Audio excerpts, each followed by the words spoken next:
Here I have Samsung Galaxy J3 Prime, and let me show you how to enable the portable hotspot on the following device. So at the very beginning, all you need to do is just tap apps icon, find and select the settings. Here let's choose connections. Now let's choose mobile hotspot and tethering, and let's enable the mobile hotspot. So here we've got the network name, you can change it of course.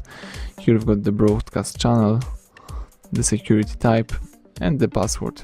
You can select some password, for example 12345678, because the password must contain at least 8 characters.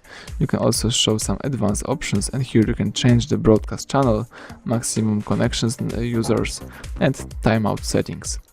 Alright, let me tap save, tap OK again, and OK. And you just create the hotspot. You can also disable the hotspot in the same way. So now you just turn off your portable mobile hotspot. Everything went well, thank you for watching. Please subscribe our channel, leave thumbs up under the video.